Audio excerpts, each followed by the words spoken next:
So we have some fun DIY projects to do today for the Meadow House. And this is more of a restoration and a build. And Sandra's doing the building. I'm doing a little bit more of the restoration. But one of the things that I saw for the Meadow House, we have this beautiful rocking chair. It's like a love seat, but a rocking chair for two people. And we didn't build this. This is just exquisite.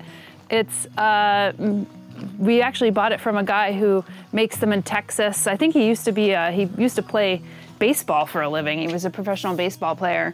And he had a few of these and bought the company from the couple that had been building these and learned how to build them himself. And I fell in love with it. It's just like a really substantial piece. And it's stained cedar, so it kind of works with the cedar coloration. And we're gonna get some cedar shakes for the front of the house and the gable area. But then it looks like it's not symmetrical. So I don't want to go with a rocking chair on this side, but I thought what would be really appropriate for the area would be to do a bucket bench.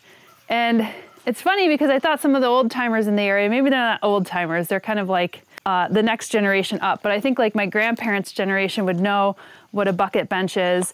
And it's a super traditional utilitarian bench that basically has, they look like little flaps on the side. They usually have 2 or 3 legs, very stout legs. And the reason why they're called a bucket bench is because the men of the house would actually take because there's no running water in the house or the barn. And so they would go out to the well, they'd get buckets and they'd place it on the bench for the women and the children on the inside of the house to be able to draw some water for food or maybe baths or anything along those lines. So I think like the next generation up from me doesn't even remember what a bucket bench is, but my grandpa didn't have running water. My grandma and grandpa didn't have running water when they grew up as children, and they would totally remember what a bucket bench is. So we want to do a more modern day version. It's totally practical to like sit down, change off your shoes if your shoes are like wet or muddy. And I also have a lot of plants. And I think like it'd be a wonderful place to display plants. So this is a whole work in progress because I'm repotting plants and deciding which ones are gonna go into the Meadow House. Then on the opposite side, this is probably gonna be the bottleneck for the Meadow House. We are wanting to actually pour a patio over here. So we'll have another patio on this side. And this will probably be the bottleneck because we're gonna try to find a contractor to help pour the concrete pad. We're pretty much doing almost everything ourselves except for this. And we're on their time and not our time. Oh look, the gladiolus is actually blooming. So top heavy, might have to keep that up. It's really pretty. But anyway, so we're gonna have a patio here and you can see that we have these nice vintage pieces of furniture. We have one over there. And I was looking for a table because this is a perfect place. You know, it's in the morning, a perfect place to get some eastern light, have some tea, walk out on your porch or your patio, and have a table. So I've been keeping my eyes peeled at the local auctions and I found the perfect one, but it was really rusted out. And basically I'm going to restore that. And we bought some like basically 120 and 220 grit sandpaper and these types of like brass and stainless steel fittings that go into the drill. And so you could actually drill all the rust and the chippy paint away. And then we'll get that down to the bare metal and then we'll just spray paint it. Kind of a similar color, and you could see that it doesn't matter if it's like rusting a little bit or has that kind of patina because that's the look that we're going to go for on this side. And some of the leftover wood that we picked up for the bucket bench, we're gonna turn that into a new tabletop. So we picked up some really beautiful red oak from our local lumber company, and our neighbor delivered it to us. Thank you so much, Blue, for delivering that. And yeah, we're basically getting started on the bucket bench, that, and oh, and also the leftover pieces. So Sandra really wanted to do the end grains, take the end grains of some of our butcher block that we cut out for the butcher block countertop in the kitchen. And he's making 2 or 3, how many? 3 cutting boards. 3 cutting boards. So we're gonna make a big cutting board for here. We're gonna make a cutting board for the common house. and then the other one we'll probably gift, maybe to my dad or a neighbor or something like that. So it's all very exciting, a lot of DIY projects today, but it's really cool because we're doing some upcycling, restoration, and also ode and homage to some of the traditional architecture and furniture of the area. Here are all the leftover pieces, basically, of the cutting boards, 40 cutting boards that were left from the kitchen counter. But what I did is I just cut little strips like this. It was like this. And then I just cut strips, turn it over, and then glue this together into a cutting board. So actually, take this out of the clamps.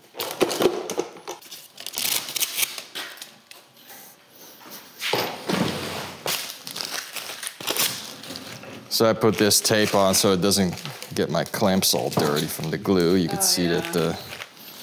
So what we'll have to do is I'll have to clean this up with a little chisel. And then all of this will be sanded down in a big drum sander that is at my friend's wood shop. But you can see I offsetted the little squares on here, so because it's really hard to line them up. If you just like offset them halfway, it looks a lot better. And then eventually, we'll put a finish on it. Let's see. We got 2 finish options here, but I just really love the natural look of cherry with the finish on it. It just gets really nice, dark and contrasty. So I got 2 different finishes here, but they just look the same, so it doesn't really matter which one. And it'll naturally darken over time, right? Yeah, cherry does this really interesting thing where it just darkens from light exposure, but I'm not sure if it will do that if it's finished with something. Probably will over time, because it's transparent. This is the smallest out of all of them, just so I can test. But the other ones are like 24 by 18, which will be large. Let's see, that one's 24 by 18, and the other one will be 22 by 16. So it's really nice to just have a large cutting board. You can't really buy that unless you're, well, you can, but it's gonna be expensive and it's easier to make it. All our leftovers are used in cutting boards now, which is great. Yeah, so then we picked up this beautiful oak at our local hardwood supplier, and I'm starting to turn that into a bucket bench. So if you can imagine, all the pieces are cut. These are the legs. One on this side, one in the middle, and then one on the other end. And the way I'm attaching this is I don't want this to sag, so ideally I'm not gonna cut it. So I came up with this like method of actually putting the wood in here so it's resting on something, and then I can screw it in here in the back. Perfect. Just to hold it in place. But this should hold it. And I might not even glue it, I might glue it, I don't know yet. Because then at least it can do its thing a little bit. But then this one goes in the middle, so that's gonna, you know, wiggle its way all the way over there. Wow. You can see how tight of a fit it is. Yeah. And I made that fit by creating a little frame that's like a router template. So you put this on here, and then I get my router,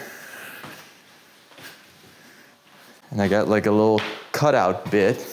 And I just, I mean, you can't mess it up. You just bump against the border here, and you just draw it out, like, and you go deeper and deeper with the bit, and it cuts more and more out. And then you get the exact same gap for all of these pieces in the same place, if you put the template in the right place at least. So yeah, look at this fit. It's super nice. Yeah. I didn't even have to carve out these corners here, because these corners are round. Because I actually rounded over this edge a little bit. So, I mean, I'm super happy with the fit, and I'm really looking forward to put this together. But first I gotta sand this, because it's a lot easier to sand it when it's like this than when it's all put together. Yeah, so then we're gonna stain it as well. Yeah, eventually we'll put a stain on it and a finish. So, cool. This is the top of the bucket bench. We got a little flappy ears. So and that also helps with the stability, right? That is just, yeah, because this board here on the top, even though it's thick and it's covered, it will potentially warp or bend. And these pieces on the side here will significantly help it, like, keep it straight. So just having two of those that are also, this is 3/4 thick and this is 1 inch thick. I mean, that should hold it in place. And then I got these screws. So I drilled 5/16 holes here and then put a screw in that. And then we're gonna put a dowel in that to cover up the screw so it doesn't get exposed to the weather. I had a little test piece here. Yeah, so here's what that will look like eventually. And that's just the finish, it doesn't have a stain on it, but this is a great way to cover up the screw holes. And then another thing I'm doing is there will be 2 more here, 2 more in the middle, and 2 more on that end to actually support the legs or hold the legs in place. And the legs will also be held by these 2 flaps coming down here. So, you know, the legs are gonna be greatly supported by this. I mean, look how tight that fits. So I'm gonna hammer that in and then it's almost a friction fit. And then I'll put 2 more screws here on each side, 2 more in the middle here, and that really holds it together. And then, yeah, the one goes on the bottom, and then should be done. So hopefully I can finish that today.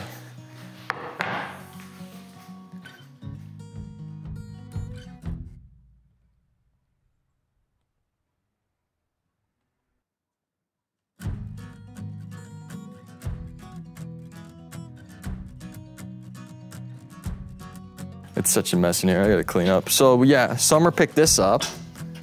It's painted now, but it used to look like a rusty green mess. And this used to be on top of it. And it's just not really worth it trying to finish this.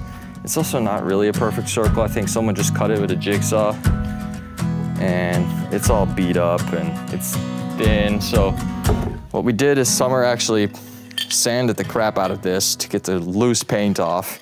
And then we just spray painted it with this textured sandstone to match the other chairs. And then I just got some of that leftover oak and I just made a new top for it. So what I did is I glued 2 boards together. But you can't even tell, honestly. But you can't tell almost. It's amazing. And I made sure that the grain goes this way here, like the arches, and then over here it goes that way.